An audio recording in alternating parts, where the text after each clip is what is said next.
이게 자기 스스로가 자기 스스로를 자기를 변호한다는 건 참 어려운 일인데 바울이 어떤 방법으로 자기를 변호하는지 한번 확인해 보십시다.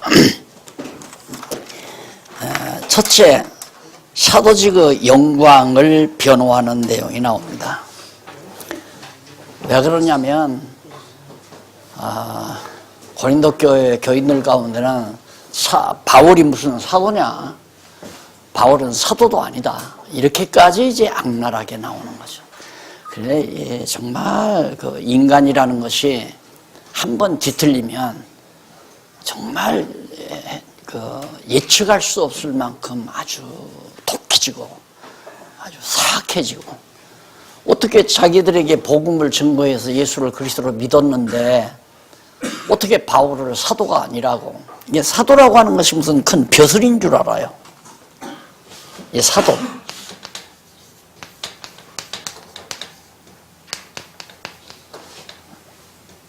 사도인데, 여기 보면 이제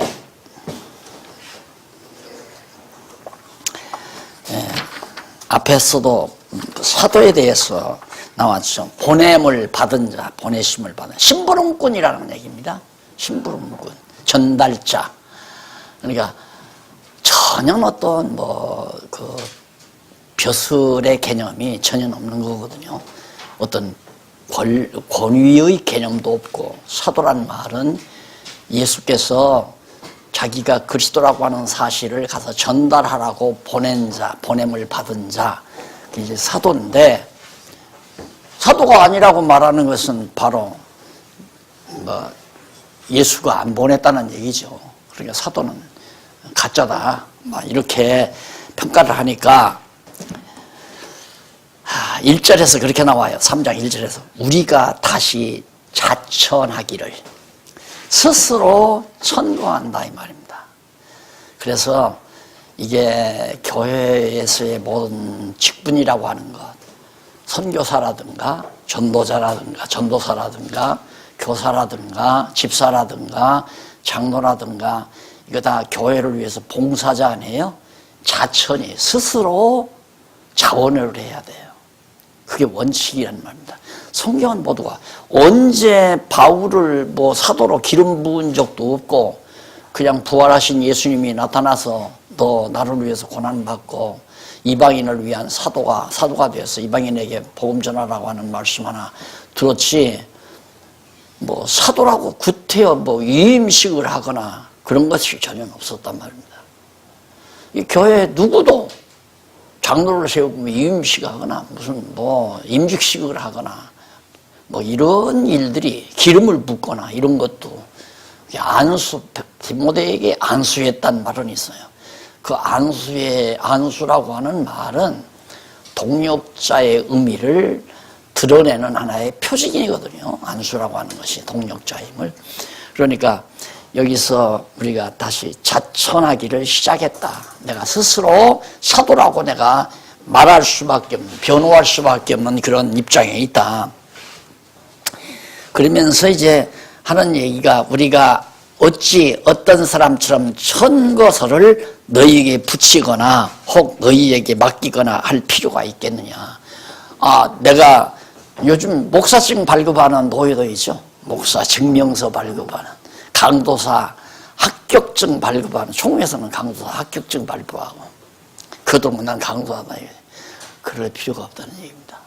다 그 의문에 속한 일들이라는 얘기죠. 바울이 내가 너희들에게 청거서 가지고 와야 되느냐, 글로 써서 어떤 증명서를 가지고 와야 되느냐, 그럴 필요가 없다. 그러면서 너희가 우리의 편지니라. 너희 자체가 우리의 천거서다. 편지라는 말은 우리의 천거서다, 그 말이에요. 너희 자체가.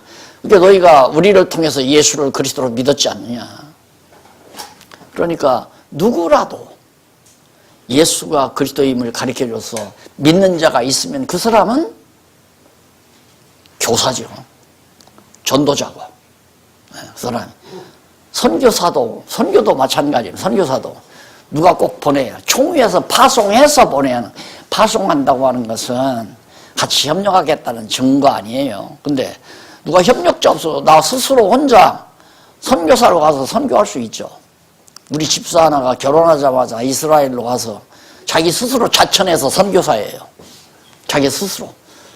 그래서 어디서 목사를 받았냐 안 받았는지 모르지만은 그 사람이 가서 이제 몇십 년 동안 뭐 히브리어 공부해가지고 결국에는 성경 개론을 히브리어로 번역해서 가지고 왔더라고요. 이스라엘 선교를 위해서. 얼마나 정말 자천하는 태도입니까?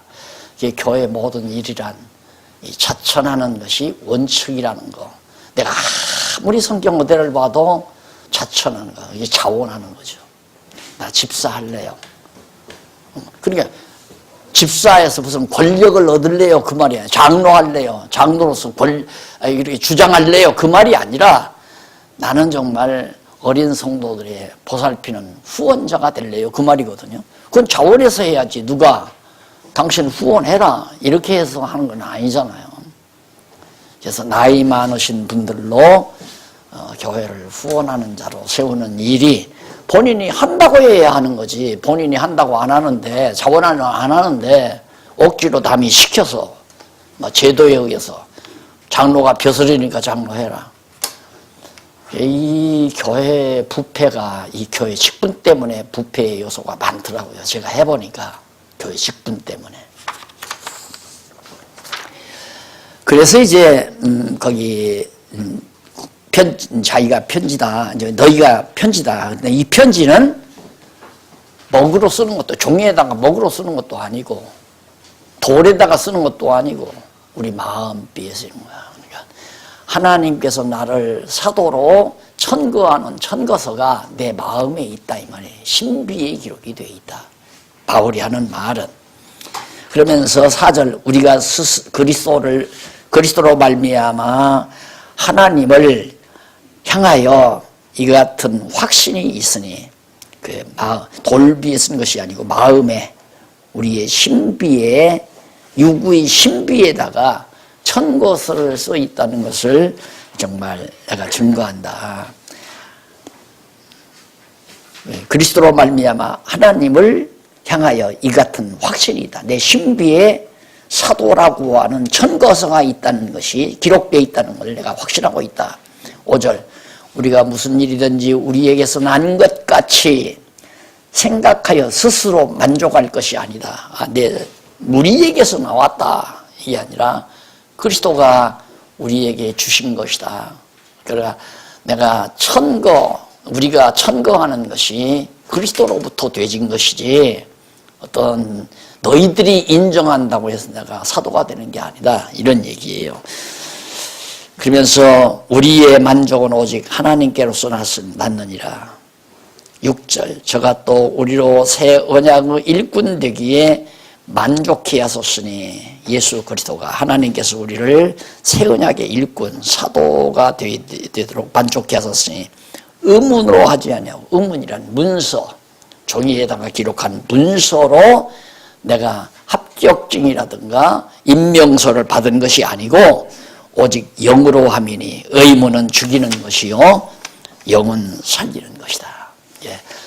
한국 교회가 이렇게 정말 진짜 무너져 내리는 것도 나는 이 의문의 행위, 문서 조각지로 오고 가는 이런 것들이 결국에는 치열한 경쟁을 일으키고 그것이 부패의 원상을 낳게 되고 도장을 찍느냐 안 찍느냐에 따라서 내가 당회장이 될 수도 있고 안 될 수도 있잖아요.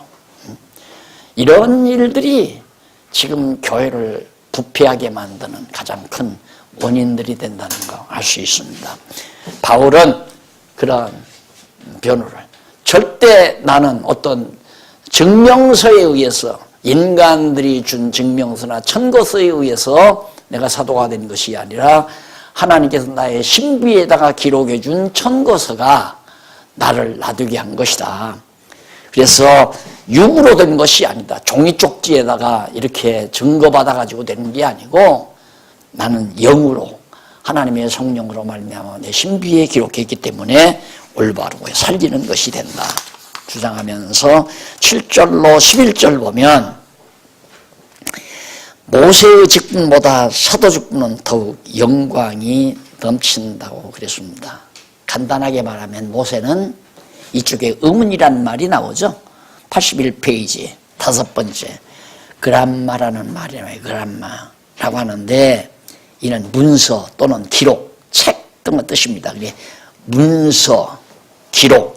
예. 모세는 돌비에 기록된 율법에 의한 직분이었다. 그런데 나는 영으로 신비에 기록된 직분이다.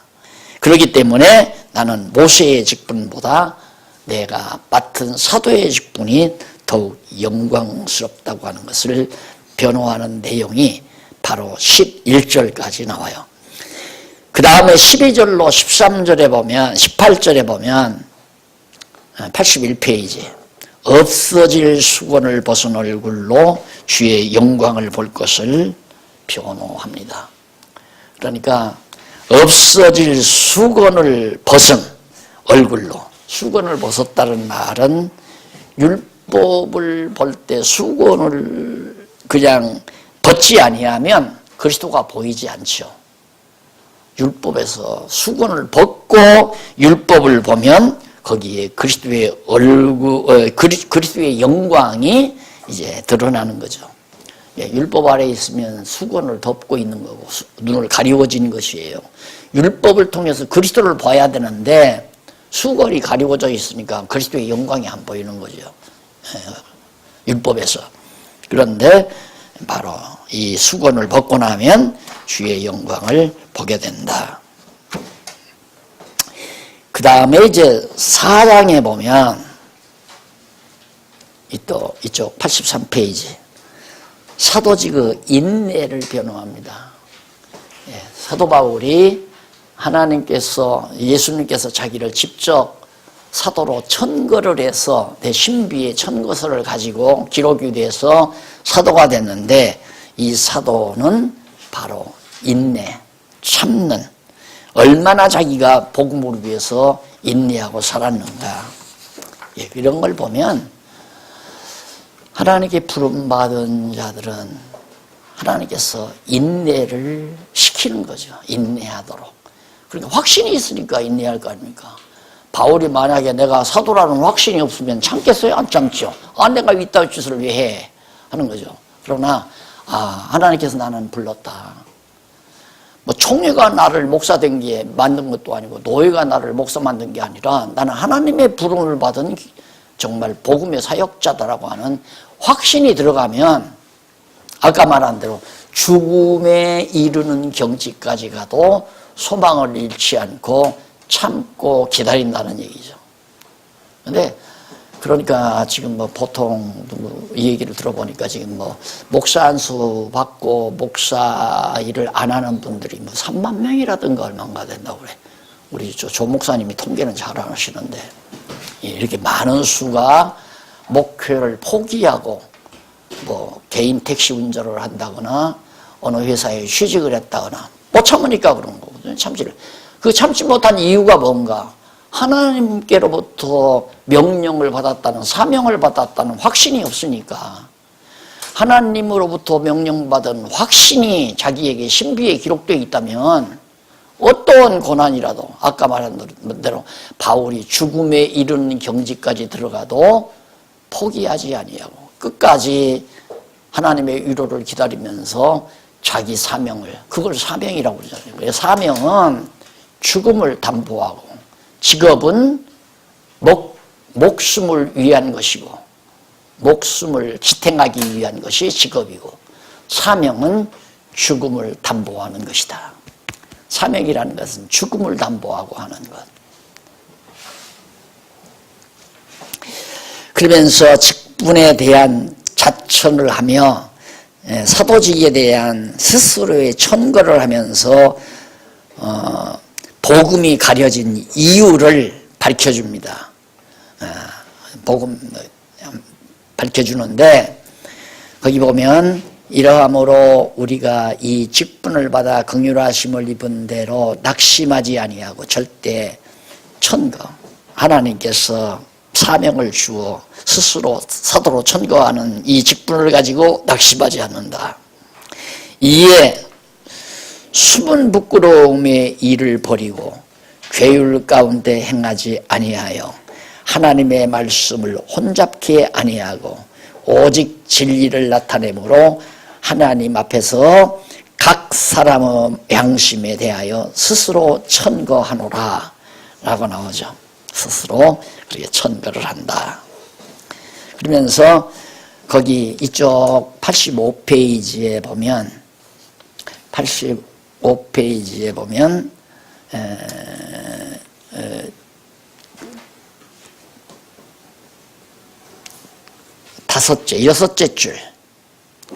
여섯째 줄 바울과 그의 다섯째 줄 뒷부분부터 바울과 그 일행이 하나님의 긍휼하심을 입어 새 언약의 직분을 받아 수행한다고 하며 그 자체에 대해 언급을 합니다. 뭐라고 언급하냐면 직분을 받아 수행하는 자세죠. 첫째, 낙심하지 아니한다. 그 다음 두 번째, 그 밑으로 조금 내려오면 두 번째 나오잖아요. 두 번째. 첫째가 낙심하지 않는 거고, 둘째가 그 밑으로 두 줄 지나서 뒷부분에 보면 숨은 부끄러운 일을 버리고 교율 가운데 행하지 않는다. 이게 이제 뭐냐면 새 언약의 직분을 받아 수행한다고 하며 그 자세, 그게 직분을 받은 자의 올바른 자세가 뭐냐? 첫째는 낙심하지 않는 거고, 이런 게 이제 말씀을 드리자면 실제 목사님들 이용을 하자면 임직식 때 같은데, 집사 안수식이라든가 장로 임직식이랑 권사 취임식이라든가 목사 안수식이라든가 이럴 때 이런 게 얼마 자세, 정말 직분을 받는 자의 올바른 자세. 첫째, 낙심하지 말아야 한다. 두 번째, 바로 거기 숨은 부끄러운 일을 버리고 괴율 가운데 행하지 아니하.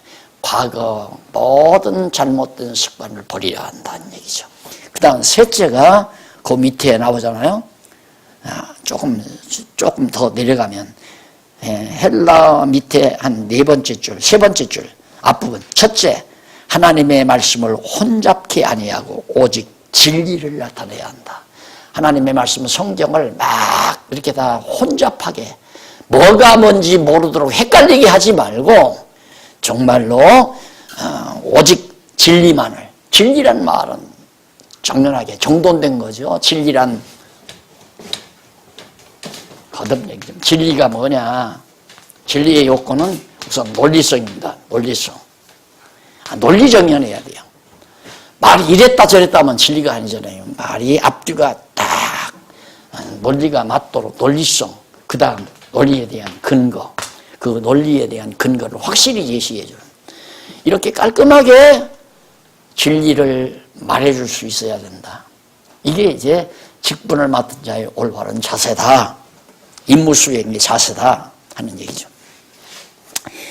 그러면서 이제 그 줄바꾼 데 보시면 두 번째 문단 85페이지 8485페이지 밑에 두 번째 문단, 그러면서 바울은 만일 우리 복음이 가리워졌으면 망하는 자들에게 가리워지고, 복음이 그럼 믿지 않는 사람들을 왜 안 믿는가? 멸망받을 자들이니까 불택자들이 안 믿는다 이 말이에요. 그 중에 세상 신이 믿지 아니하는 자들의 마음을 혼미케 했다. 그러면서 이제 믿지 아니하는 이유를 거기서 말을 해요. 왜 그들이 복음을 믿지 아니하는가? 그 까닭은 밑에서 세 번째 줄 나오죠. 밑에서 세 번째 줄 앞부분에 그 까닭, 안 믿는 까닭은 복음을 믿지 아니하는 자들에게 이 세상 신이 그들 마음을 어지럽게 하여, 그러니까 어두운 영에 의해서 안 믿는 거예요. 저 사람이 예수를 영접하지 않는 거, 목사님들이 정말 진리를, 바른 진리를, 복음 진리를 잘 전했다. 그런데 안 믿어. 왜? 어두운 영, 이미 그 기본적으로 어두운 영 안에 있잖아요. 어두운 영 안에 있기 때문에 안 듣는 거죠. 못 듣는 거죠. 그래서 어지럽게 하여 하나님의 형상이신 그리스도의 영광스러운 복음의 광채가 비치지 못하게 어두운 영이 그 심령을 가리워서 광명한 복음의 빛이 빛의 영광이 그들에게 비춰지지 않게 하기 때문에 안 믿는 것이다. 자, 그러니 믿지 아니하는 자들의 모습을 우리들이 알잖아요. 우리 답답할 길이 없죠. 아, 저 사람은 불택자로서 세상 어두운 영이 그 심령을 가리웠기 때문에 복음의 영광스러운 빛이 들어갈 수가 없구나. 이렇게 생각하면 또 그걸 알려주면 되는 거죠. 그리고 이어서 넘어가서 86페이지 세 번째 줄 첫째 문단이죠. 그리고 이어서 바울은 우리가 우리를 전파하는 것이 아니라 오직 그리스도 예수의 주되신 것과 또 예수를 위하여 우리가 너희 종된 것을 전파함이라. 자, 그럼 뭘 전해야 되는가? 첫째, 거기 나오잖아요. 복음을 믿고 있는 이유. 고린도 교회 형제들이 위에서 일곱째 줄 뒷부분에 보면 고린도 교회 형제들이 복음을 믿고 있는 이유에 대해서 언급합니다. 왜 고린도 교회 성도들이 복음을 믿는가? 영접해서 믿는가? 첫째, 우리가 우리를 전파하는 것이 아니기 때문에. 사람을 가서 전했다면 복음을 안 믿죠. 그러니까 연예인처럼, 목사가 연예인처럼 인간의 인기로 복음을 전한다고, 인간의 인기로 사람들을 붙잡는 것이 복음 전도라고 생각하고 않는다 이거예요. 가장 조심해야 될 게 그거거든요. 그러니까 한국 연예인들이, 가수나 연예인들이 돈벌이가 잘 되면 안 되면 그냥 어디 젊다 신학교 가가지고 목사 된 사람들이 많이 있잖아요, 연예인이. 그러다가 그냥 부부싸움에서 이혼하고 그만두기도 하고. 참 웃기는 나라라니까. 왜? 야, 그거 참 인기 좋더라. 실상 그렇게 하는 일들이 많으니까. 인간의 인기로, 예를 들면 미국에 어떻게 길 열려서 가가지고 클린턴하고 탁 가서 백악관에 가서 사진 하나 딱 찍어가지고 인증샷 만들어가지고 막 크게 스크린만하게 딱 확대해서 당레실에다 딱 붙여놓고 이게 짱이다 이거예요. 그래가지고 성도들을 그러면 그러니까 우르르 다 떨어져 나가잖아요. 자기를 전하면 안 돼. 자기 학벌이나 자기 지식이나 자기의 어떤 집안이나 자기의 인품이나 이런 것 자랑하고 내세우는 거, 그건 정말 바울이 말하는 올바른 복음 전도의 자세가 내용이 아니라는 얘기죠. 그래서 첫째, 바로 우리가 우리를 전파하는 것이 아니기 때문에 너희들이 믿었다. 사람을 전했다면 너희들이 믿었겠느냐. 그리고 둘째는 오직 그리스도 예수의 주 되신 것을, 예수가 그리스도라는 사실을 너희들이 전했기 때문에 너희들이 믿었다. 그 다음 셋째는 위하여 우리가 너희 종된 것. 우리들이 너희들이 종도로 하지 않았느냐. 너희들 위에 올라서서 군인에서 지배하고 다스린 게 아니라 너희들을 위해서 섬기고 봉사하고 종도를 했다. 그래서 너희가 예수를, 복음을 믿게 된 거 아니냐.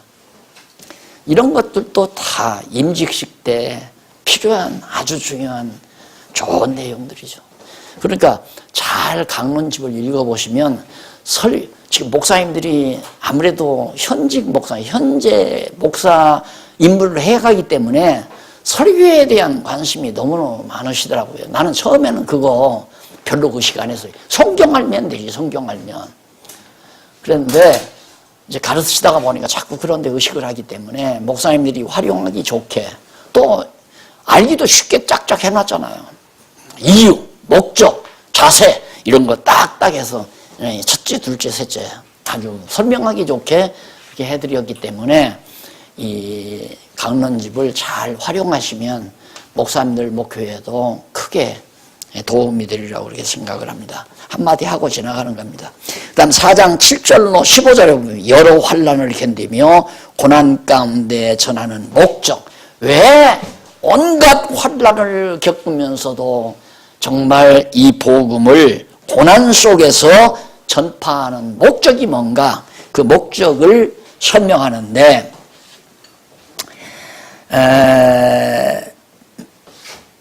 그것도 이제 이쪽 87페이지에 보시면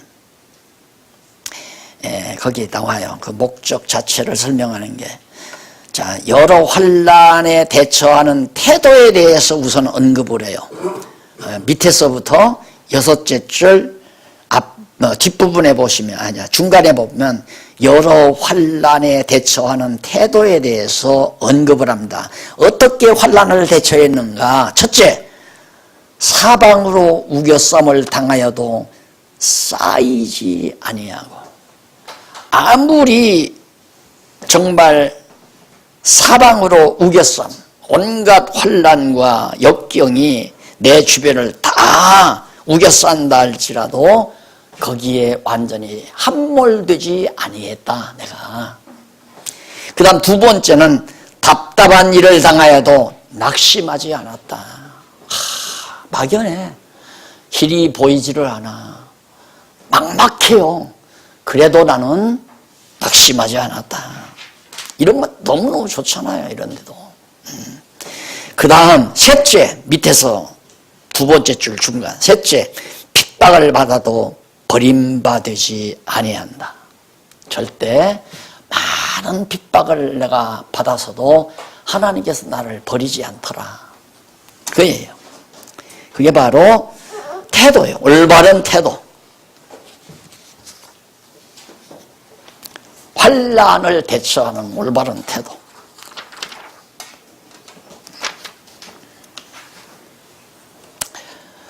그리고 넷째로는 88페이지 제일 위에 중간에 나와요. 8488페이지 제일 위에 중간에 넷째, 거꾸로 뜨림을 당하여도 망하지 아니한다. 거꾸로 그냥 여러 가지 비난과 여러 가지 업무에 의해서 나를 거꾸로 뜨림을 당한다 할지라도 나는 망하지 않는다. 왜? 하나님이 나를 불렀고 나를 세웠기 때문에 나는 절대 무너지거나 거꾸로 뜨림 당하지 않는다. 이런 건 정말 임직을 받으시는 특히 목사님들이나 직분자들에게 힘을 줄 수 있는 정말 귀한 내용이라고 그렇게 볼 수가 있습니다. 그리고 이어서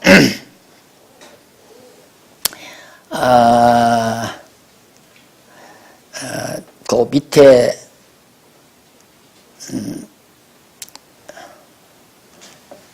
그 밑에 그 중간 조금 못 미치면 줄 바꾼 데 나오잖아요. 그리고 이어서 바울은 우리 산 자가 항상 예수를 위하여 죽음에 넘기움은 예수의 생명이 또한 우리의 죽을 육체에 나타나게 하려 함이라고 그렇게 밝히면서 그런즉 사망은 우리 안에서 역사하고 생명은 너희 안에서 역사하느니라. 자, 이게 우리 직분자들, 특히 목사님들의 생활 속에서 각오를 할 수밖에 없는, 성도들에게서는 생명이 역사하고 나에게서는 죽음이 역사되고, 그러니까 많은 시련과 역경, 순환 속에서 복음을 전파하게 된다라는 그런 의미에서 바울이 그렇게 설명하고 있는 겁니다. 그 다음 제일 밑에서 두 번째 줄, 그러면서 바울은 주 예수를 다시 살리시니가 예수와 함께 우리도 다시 살리사 너희와 함께 그 안에 서게 하실 줄을 알게 아노니 모든 것을 너희를 위하여 하는 것은 은혜가 많은 사람의 은혜가 많은 사람의 감사함으로 말미암아 더하여 넘쳐서 하나님께 영광을, 결국은 하나님의 영광을 위해서 내가 온갖 고난과 시련 속에서 정말 복음을 전한다 할지라도 그 목적은 하나님의 영광을, 하나님께 영광을 돌리게 하기 위하여. 나는 죽음을 당하고 내가 죽음을 당함으로 말미암아 하나님께 영광이 돌려지는 그런 내용을 바울이 강조하고 있는 겁니다. 그 다음 고린도 교회 형제들을 위해 하는 목적에 대해서 이처럼 모든 일들을 고린도 교회 형제들을 위해서 하는 목적이 뭔가, 그 목적에 대해서 위에서 89페이지 위에서 여섯째 줄 앞부분에 보면 목적에 대해 언급하는데, 그 목적은 믿고 있는 것을 전함으로 하나님의 은혜에 대해 더 많은 형제들이 감사함으로 하나님의 은혜가 더욱 충만하여 역시 하나님께 영광을 돌리게 하려는 데 있습니다. 그러니까 이 모든 우리 직분자들이 모든 것을 위해서, 성도들을 위해서, 고린도 교회 성도들을 위해서 행하는 이 목적이 뭔가, 모든 일을 교회 성도들을 위해서 하는 목적이 뭔가, 그 목적이 결국 최종적인 목적은 하나님께 성도들이 감사함으로 영광을 하나님께 돌리게 하려는 데 있다. 내가 성공해서 내가 영광을 얻고 내가 출세하기 위한 데 목적이 있는 게 아니라 하나님께 영광을 돌리게 하려는 데 있다. 4장 16절로 18절 환난 중에 낙심치 아니하는 몇 가지 이유, 왜 낙심하지 않는가, 그 몇 가지 이유가 있습니다. 근데 우리가 낙심하지 아니하노니 겉사람은 후패하나 우리의 속사람은 새롭도다 그러죠. 근데 그 후패한다는 말이 밑에 나와요. 후패한다는 말이 나쁘게 변하다 또는 부패하다, 파괴하다. 결국 우리는 점점 늙어간다는 말이 부패, 썩어져 간다는 얘기 아니에요. 점점 죽어져 간다. 그런데 그 까닭에 대해서, 목적의 이유에 대해서, 그냥 바울 자신이 낙심하지 아니하는 이유에 대해서 언급하는데 8490페이지 제일 위에 중간에 보면 그 까닭은 첫째, 겉사람은 우패하나 우리의 속사람은 날로 새롭기 때문에 낙심하지 않는다 하는 얘기고, 그 다음 두 번째는 그 뒤에 바로 밑에 나오죠. 세 번째 줄에 뒷부분에. 둘째, 우리의 잠시 받는 환난에 경한 것이 지극히 크고 영원한 영광의 중한 것을 우리에게 이루게 하기 때문에 낙심하지 않는다. 자꾸 우리가 늙어가도 절망하지 않는 이유, 그거 아니에요? 이것은 결국 이제 나이 드신 어른들에게, 예를 들어서 뭐 장로님들이나 권사님들 어떤 모임이 있다. 그럴 때 뭐 얼마든지 활용할 수 있는 아주 좋은 메시지의 내용이 되지 않겠어요? 우리는 점점 하루하루 한 해 한 해 후패해져 갑니다. 그래도 우리는 낙심하지 않습니다. 이유가 뭡니까? 첫째, 겉사람은 후패하나 속사람은 날로 새롭기 때문입니다. 둘째, 우리의 잠시 받는 환난이 경한 것이, 지금 잠시 받는 환난은 아주 가볍습니다. 그러나 지극히 크고 영원한 영광의 중한 것은 우리에게, 그 중한 것이 영원한 영광을 우리에게 이루어지게 하는 겁니다. 그렇기 때문에 낙심하지 않습니다. 라고 그렇게. 그 다음 셋째, 왜 낙심하지 않는가? 우리의 돌아보는 것은 보이는 것이 아니요 보이지 않는 것이기 때문입니다. 우리의 눈으로 보이는 빌딩이나 눈으로 보이는 황금덩어리나 눈으로 보이는 명예나 권세가 정말 다라면 우리는 낙심할 수밖에 없지만은, 우리에게는 눈으로 보이는 것이 다가 아닙니다. 눈으로 보이지 않는 것이기 때문에 우리는 절대 빌딩이 없어도, 돈이 없어도, 명예가 없어도, 권력이 없어도 우리는 낙심하지 않습니다. 넷째, 보이는 것은 잠깐이요 보이지 않는 것은 바로 영원하기 때문에 낙심하지 않습니다. 만약에 여러분 나를 예를 들어서 권사님들 헌신예배에 나를 초대를 했다. 내가 가서 이런 설교를 하면 역시 박 목사 설교 참 잘하는구나 그런 거 아니에요. 네? 설교 걱정할 거 없어요. 부지기수예요. 부지기수. 네? 문제는 우리가 성경을 성경대로 아느냐 이게 문제죠. 그래서 하도 이제 박이 앞으로 이제 석 달 동안 있는데 공부 안 하실 때 좀 강론집을 읽으시면서 성도들에게 메시지를 준비하시고 거기에서 발췌해서 아마 전파한다면 야 죄송하지만 우리 목사님 너무너무 달라졌네. 어떻게 그렇게 성경을 시골골이 잘 빼서 설명하는가 이렇게 아마 놀라실 수도 있을 겁니다. 자, 그 다음 이제 낙심하지 아니하는 이유를 말하고 마침 사도직의 소망을 변호하는 내용이 나옵니다. 사도직에 대한 소망. 바울이 지금 여기서 답답했대요. 에? 답답했대요. 이제 20분에 시간 다 됐어요? 아니요. 남았잖아요. 이거 마저 해야죠. 사도직의 소망을 변호하는 내용인데 하늘로부터 오는 초소로 덧입으려는 소망에 대해서 어서 바울이 그겁니다. 빌립보에서도 밝힌 얘기지만 내가 이제 죽으면 나에게 좋다. 나는 왜 이 땅에서 당하는 그 모진 시련 고난 다 끝나니까 그리스도 곁에 가서 쉴 수 있으니까 나는 좋다. 그러나 사는 것도 유익하다. 왜? 내가 살아있으면 내게 유익한 게 아니라 누구에게? 빌립보 교회 성도 너희에게 유익하다.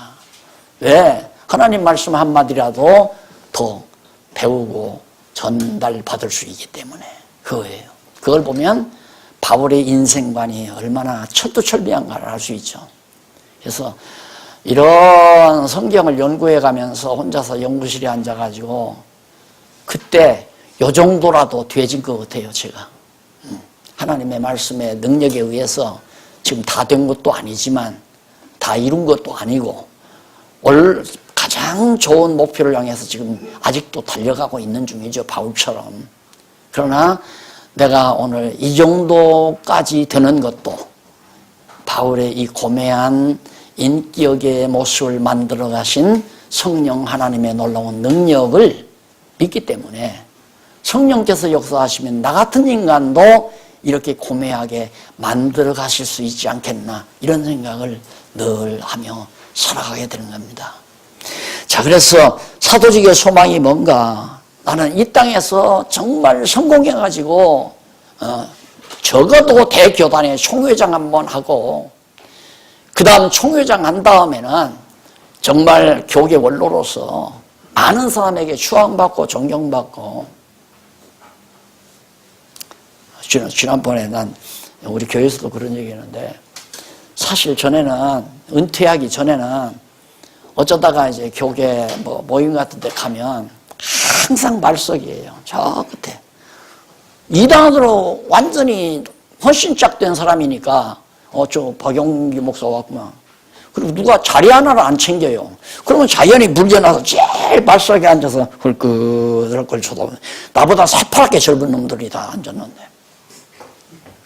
그런데 요즘에는 아주 높은 자리 딱 대비해 놓고 딱 데려다가 앉혀놔요.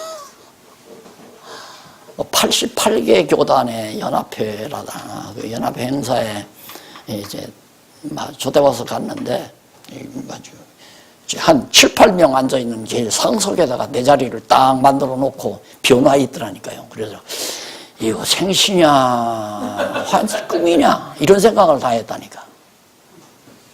근데 이때가 조심할 때죠. 그러죠? 그런 것에 매력을 느끼는 순간부터 사람은 비열해질 수밖에 없고 어리석어질 수밖에 없는 겁니다. 그래서 항상 형통할 때 조심하라.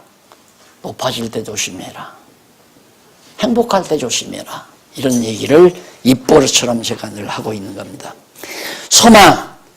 땅에 있는 이것이 소망이 아니고 빨리 하늘로부터 오는 처소, 신령한 몸을 덧입기를 원한다. 죽기를 바란다 이 말이에요. 이것이 바울이 바라는 간절한 소망이에요. 이 고된 세상. 너희들도 나를 욕하고 고린도 교회 성도들도 지금 자기를 욕하고 죽도록 그리스도의 복음을 위해서 자기들한테 가서 하마터면 죽을 뻔. 고린도에 처음 갔을 때 막 그냥 유대인 거짓 선자들이 거짓 지도자들이 와서 막 바울 죽이려고 했잖아요. 회당에서 복음 못 전하게 하고. 하나님께서 붙들어서 내가 너 보호할 테니까 여기 떠나지 말고 해라. 그래서 고린도 교회에 머물러서 복음 전하는 것이 고린도 교회가 된 거란 말입니다. 그렇게 1년 반 동안 복음 전해가지고 교회를 세웠으면 바울을 정말 잘 섬기고 바울을 받들어야 하는데 그건고사하고 죽이고 살리고 바울을 갖다 욕하고 비난하고 살맛없죠. 솔직히 인간적으로는 살맛없어. 빨리 갔으면 좋겠다. 하나님 앞에 빨리 갔으면 좋겠다. 이게 나의 진실한 소망이다. 이런 장면을 보면 그리고 5장 6절로 10절에 보면 몸에 거하는 동안 주를 기쁘게 하시기를 간절히 소원한다. 빨리 하나님의 신령한 하늘나라의 신령한 몸으로 덧입기를 원하는 것이 소망 하나고, 두 번째 소망은 몸에 거하는 동안 주를 기쁘시게 하기를 원한다. 그래서 오직 내 육신의 몸을 가지고 사는 동안에는 나를 기쁘게 하려는 것이 아니라 오직 머리 대신 그리스도만을 내가 기쁘게 하기 위해서 살고 싶은 것이 내 유일한 소망이라는 것을 바울이 지금 고린도 교회의 성도들, 자기를 욕하고 비난한 고린도 교회의 성도들에게 변호하면서 전파하는 내용입니다. 자, 이것도 자꾸 설교 얘기를 하면 좀 싸늘해지지만은 사도직의 소망이 사도직의 소망만이 아니잖아요. 우리의 목사의 소망도, 장로의 소망도, 집사의 소망도, 권사의 소망도, 우리의 소망은 뭔가?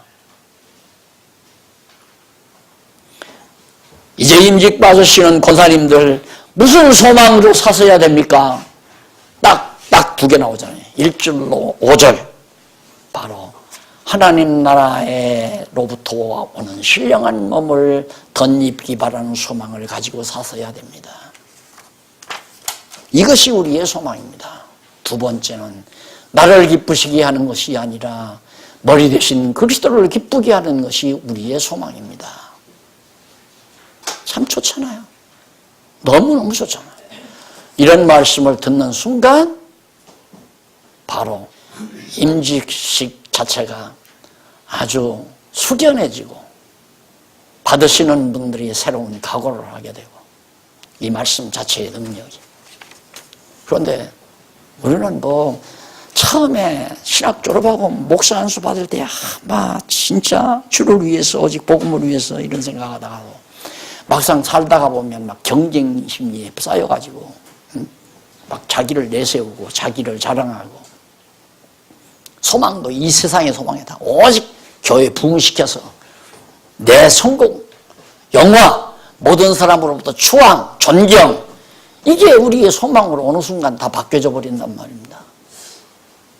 그런데 우리의 소망은 인간적으로, 내 개인적으로는, 나 자신으로는, 개인적인 나 자신으로는 빨리 하나님 앞에 가는 게 최고죠. 빨리 하나님 앞에. 그래, 죄송한 얘기지만 요즘에는 주변에서 자꾸만 오래 사서야 된다고 이걸 잡으면 뭐가 좋고 뭐가 좋다고 자꾸 뭘 조망조망 보내와요. 나는 죄송해요. 이것도 다 들으실 텐데 나를 위해서 보내는 건지 자신을 위해서 보내는 건지 어쩌자는 거예요. 자꾸만 100살, 150살 살면 어쩌자는 거예요. 그러니까 목사님이 오래오래 사서서 좀 말씀 좀 지금 박윤민 목사도 나 늦기 전에 한다고 지금 이렇게 나를 막 한 번 데리다가 그냥 4시간씩 5시간씩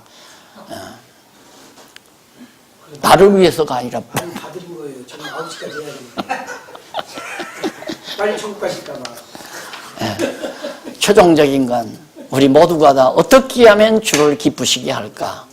이 기쁘시게 한다면 어떻게 하면 주님의 뜻을 위해서 내가 쓰임 받을까 하는 이 유일한 소망을 가지고 함께 동역하는 귀한 목사님들 됐으면 하는 소원을 가지고 오늘 오전 시간 강의를 마칩니다. 감사합니다. 기도하십시다. 자비로우신 아버지 하나님, 은혜를 감사합니다. 오늘 또 귀한 동역자들을 만나서 하늘의 신령한 양식을 놓고 함께 나누며 기쁨을 같이 할 수 있게 하심을 감사드립니다. 지혜와 총명으로를 붙잡아 주시고 이 모든 일들이 헛되이 들어가지 않고 한국교회를 다시 소생시키는데 소중히 쓰임받는 종들로 붙잡아 주시옵소서. 예수님 이름으로 기도드립니다. 아멘. 감사합니다.